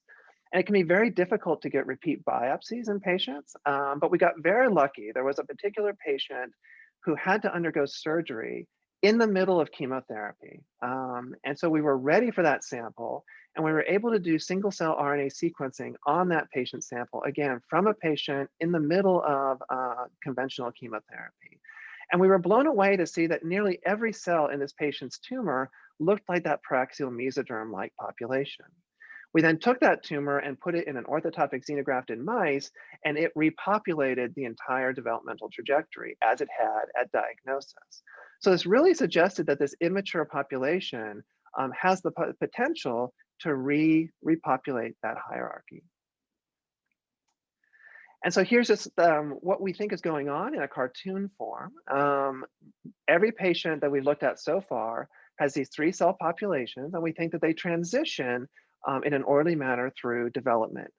I may get the question at the end, can they go backwards? We don't know that, and cancer cells do funny things. So we're just showing this as unidirectional, but we haven't proven that it is a strictly unidirectional process. Then with chemotherapy, you eliminate this myoblast population. There's a few of these sort of quiescent immature cells that survive. They then become activated and repopulate the entire developmental trajectory. And so this is why if you look at diagnosis and recurrence, the tumors look very similar. You have to see what's going on kinetically during treatment to capture this process. And so we've done this now for a large number of patient tumors and for orthotopic patient-derived xenografts. I'm not going to go into how we generate these, but we basically take patient tumors or solid tumor patients and put them in the same organ location in immunocompromised mice. We can then bank those, do full characterization at the transcriptome and genomic level, and then we share them free of charge with researchers around the world. We've been doing this now for a decade. We have 300 fully characterized tumors, and they represent 22 different tumor types. Again, representing organs and tissue systems from mesoderm, endoderm, and ectoderm. So if you're a developmental biologist, it's a gold mine to sort of see how developmental biology goes wrong.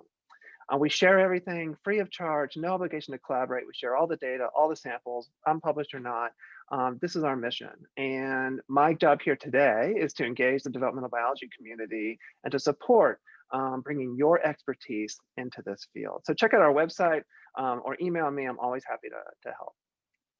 So again, we've done 18 rhabdomyosarcoma patient tumors and the matched patient-derived xenografts. They have the same cellular heterogeneity, so it's preserved when you go to this orthotopic patient-derived xenograft model.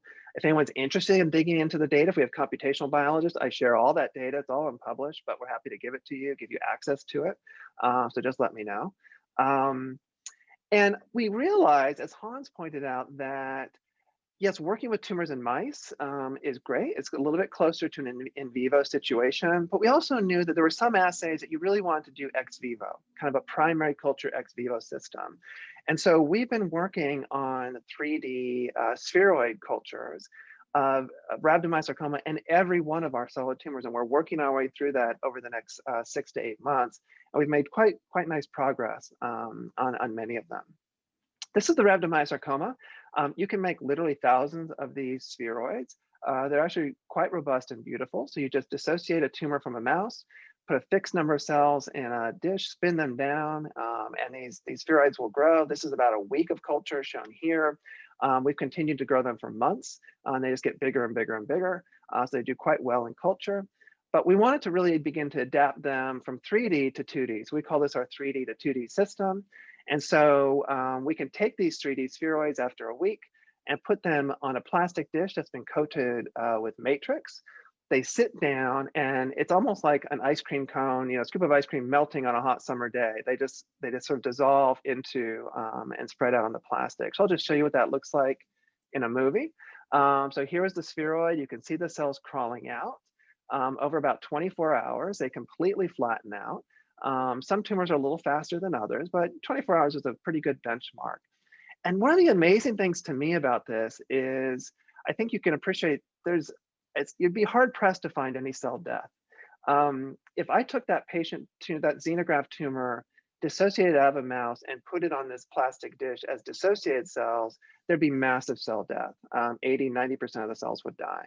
If you do this 3D to 2D adaptation over about a week, you get very, very little cell death. These 2D cultures can then be trypsinized and passaged just as you would a cell line. Both the 2D and 3D cultures can be cryopreserved, thawed out, shipped. And so we're making a massive, as you heard, biobank to ship these to researchers interested or who don't want to deal with injecting tumor samples into mice. So stay tuned. If you're interested in this, we'll be happy to ship you what we have now, but down the road, we're going to be massively expanding this collection.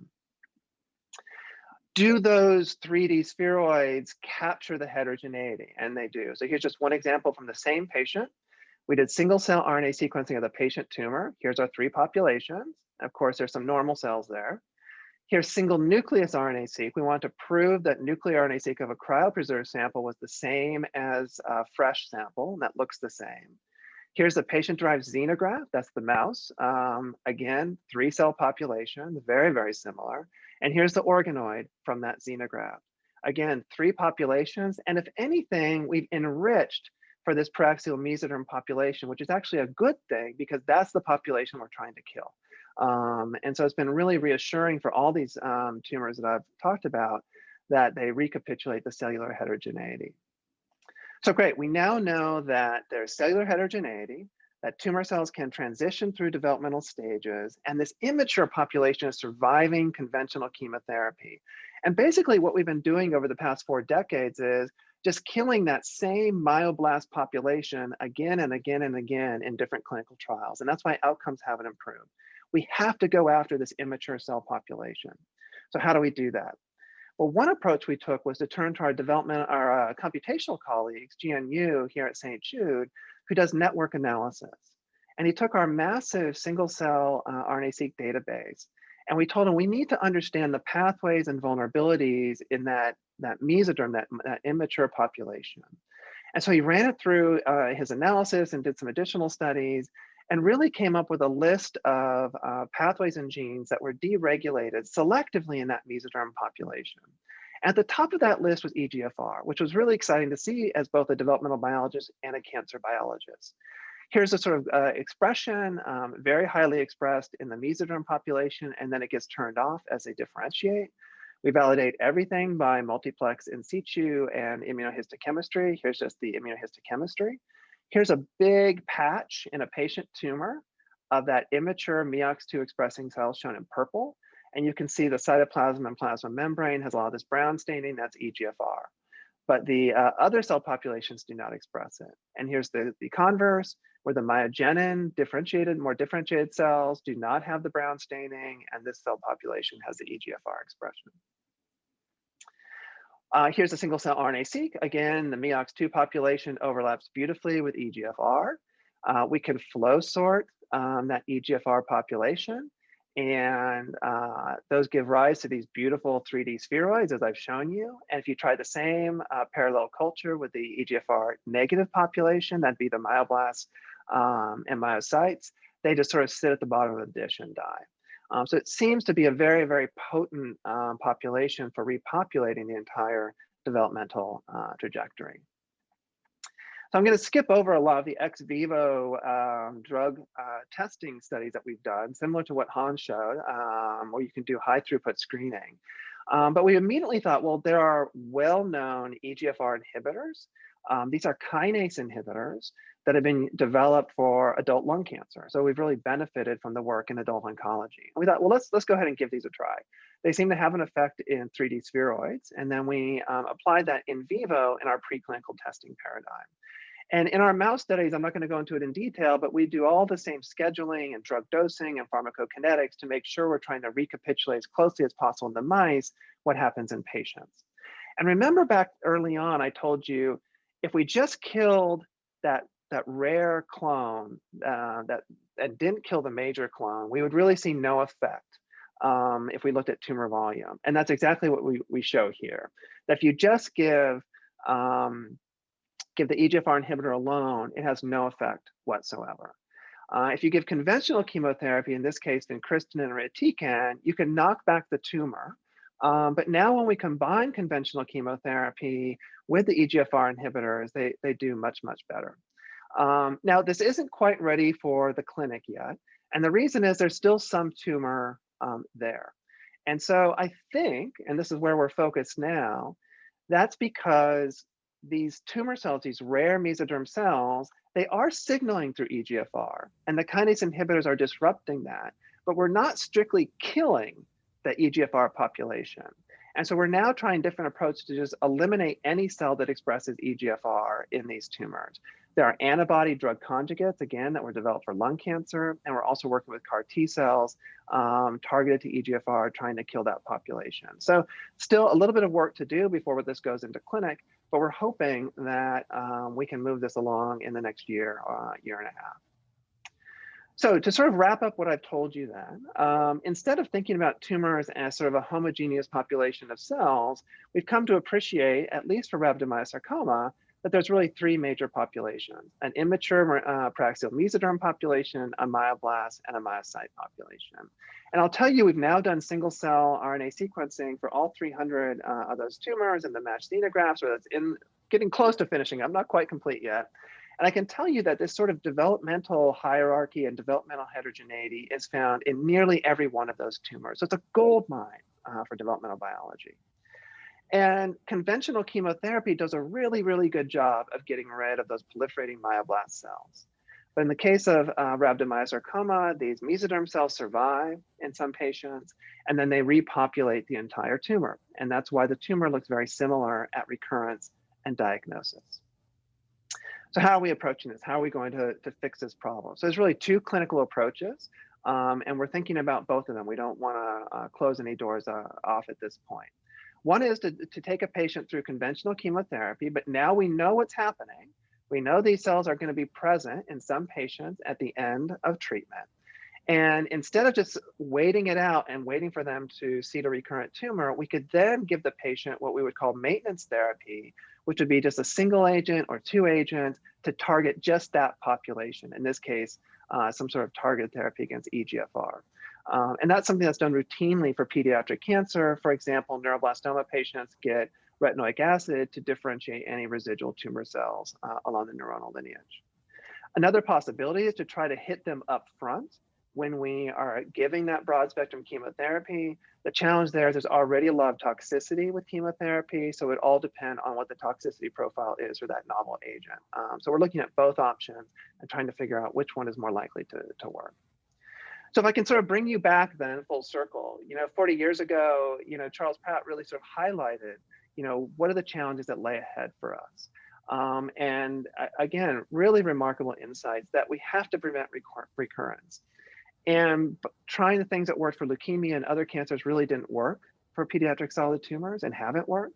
And it hasn't been until we dug into this heterogeneity, looked at these developmental pathways, and are trying to achieve what we call total clonal therapy, where you have to hit every single clone in the tumor to eliminate it, that we're starting to have some progress.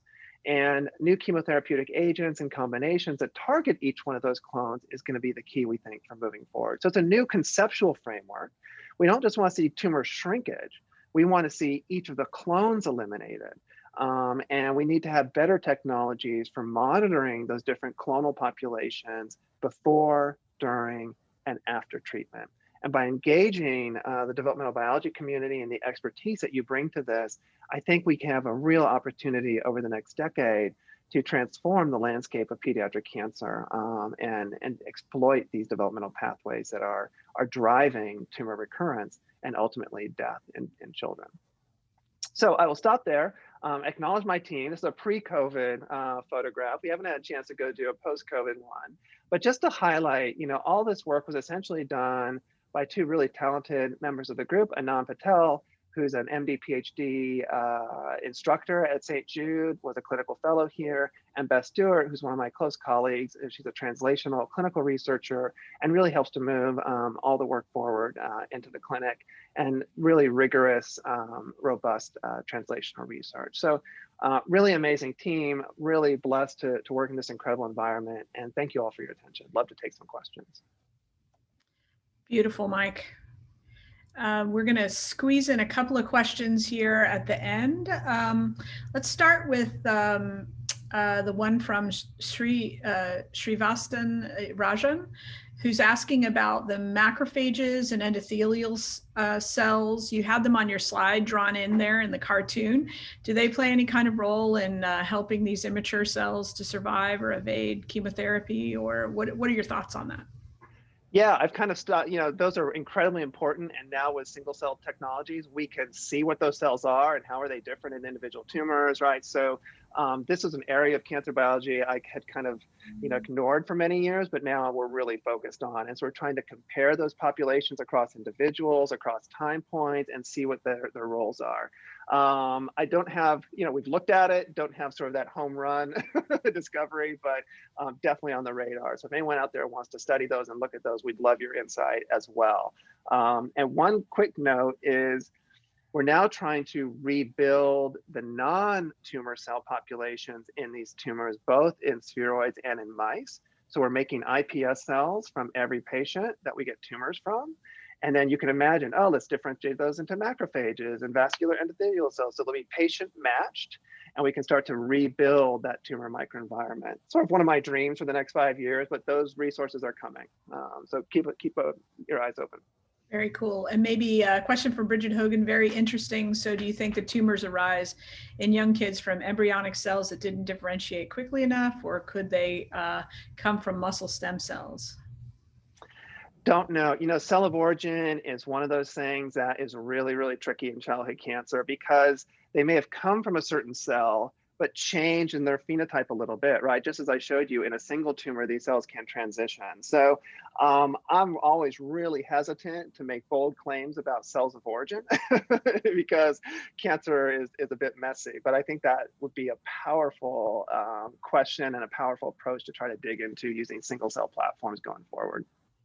Scott Fraser asks, he's interested in your 3D to 2D conversion. Do they nicely convert back, or has any selection taken place that reduces the amazing heterogeneity of your 3D cultures? Yes, we have been able to take the 2Ds and put them back into 3D. We can take both the 3D and the 2D and put them into a mouse and rebuild the whole tumor. Looks the same as far as we can tell. And that's kind of where we're at so far. We've done that for one complete round. As you can imagine, these things take a bit of time, but I've been blown away with how robust that is. So, it's pretty amazing. And we're now starting to purify the populations and see who repopulates. So we haven't done those in vivo experiments just yet. That's great. I think we're going to have to cut it off because we're right at time. There's tons more questions, so please go in and answer some of the others that have come up. But I just want to thank all three speakers. Really fantastic presentations, really on point for this presidential symposium. So I'm very appreciative of all of you for your contributions here, and very inspired by all the work. So thank you very much. And we'll see you at other sessions within the meeting.